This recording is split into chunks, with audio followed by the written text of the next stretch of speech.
Hello, and welcome to our presentation on educational theories in 21st century curriculum and instruction. Presenting today is Elise Kaiser, a second grade teacher, Catherine Andrews, a 6th through 12th English language and developmental specialist, and Jacob Jones, a math high school teacher. What theories will be discussing today? Today we're going to be talking about cooperative learning theory, behaviorism, and objectivism. So what is educational theory? Educational theory explains and predicts phenomena in a field, offers a guide for behavior, and provides structure to the knowledge base in the field. There are many educational theorists that we'll talk about in our presentation today. Here's a timeline of educational theory over time. It started in the late 1800s when schools became public, and it went all the way to today, where we see the pandemic and how those things affect our world today.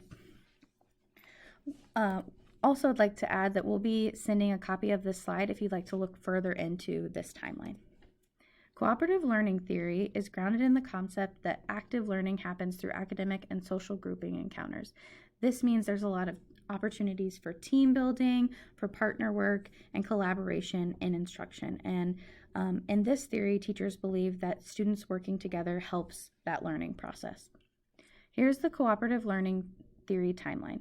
For time's sake, I won't go through each detail, but John Dewey, John Piaget, Lev Vygotsky, and Dr. Kagan were some of the main contributors and theorists to cooperative learning theory.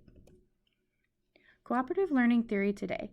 Today, cooperative learning theory promotes collaboration and building relationships among students, which helps with promoting diversity and inclusion, and it's a very relevant topic to today. So that's one of the great benefits of cooperative learning is it meets the needs of diverse learners. Potential problems with the theory, it's overwhelming or pressuring more reserved students to participate. Speaking of building rapport with diverse learners, I did behaviorism, which then blossomed into applied behavior analysis. This theory is learning based, and it's all about the idea of behaviors being acquired through conditioning and interactions with the environment one is in. ABA believes that many of one's actions are shaped by environmental and cultural stimuli. This theory also suggests that behaviors can be studied in systemic and observable manners. Some behavioral theorists believe that a person can be trained to perform a certain way regardless of their genetic or cultural background. While educators and administrators may naturally think of ABA in school systems, there are actually many formal and informal settings and circumstances in which society trains individuals, not just students.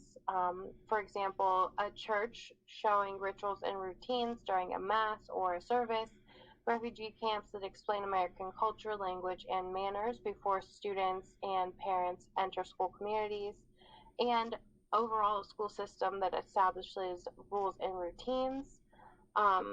It's more than just those who display disruptive behaviors that are the focus of ABA.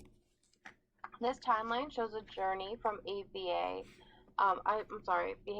into ABA. For time's sake, I'll only pause here for a moment because, as Elise said, you'll all be receiving a copy of today's slides if you would like to browse some more.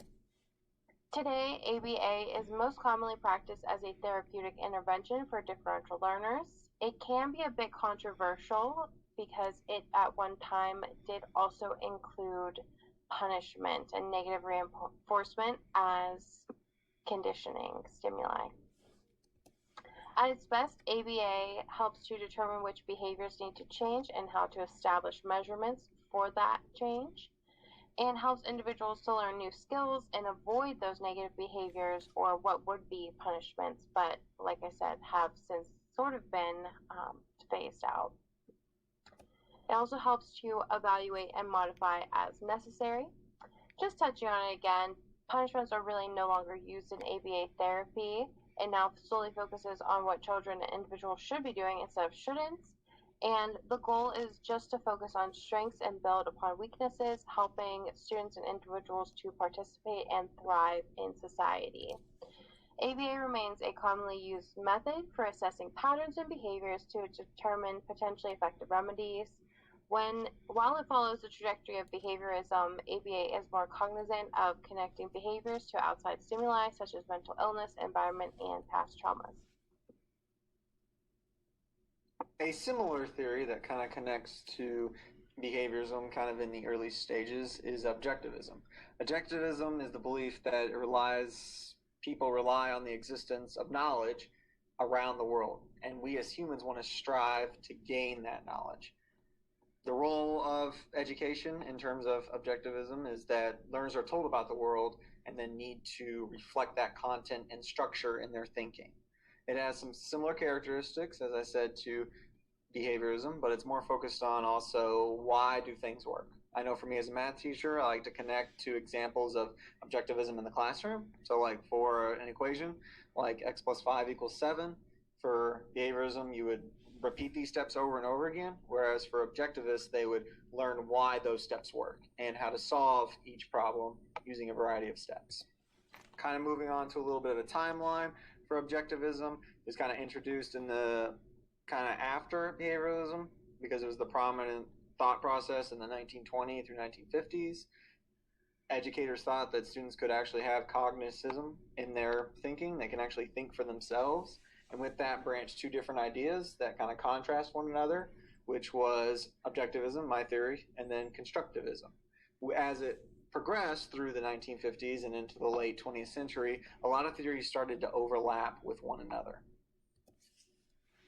In terms of some benefits and challenges, with objectivism, there's clear objectives that students need to complete. There's no variability with that. And so that can be a challenge because what if your students don't know the objectives, or maybe they don't meet them that same day?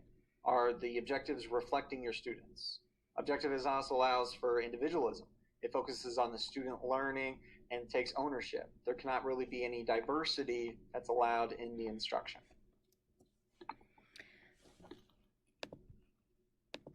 So now I'll look at cooperative learning versus behaviorism. Some of the major commonalities between the two is that both theories value positive behaviors and building student positive behaviors. Some differences: behaviorism focuses more on student behaviors being a product of their environment, while cooperative learning focuses more on collaboration and team activities and creating opportunities for deeper learning.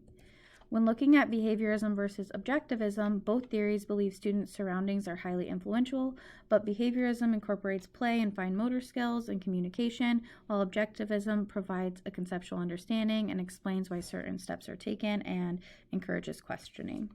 Cooperative learning versus objectivism, both theories highly value structure, while cooperative learning theory values collaboration. Objectivism theory provides a conceptual understanding and makes sure students are questioning their learning. All three theories can be pieced together to create a full picture of an idyllic modern classroom.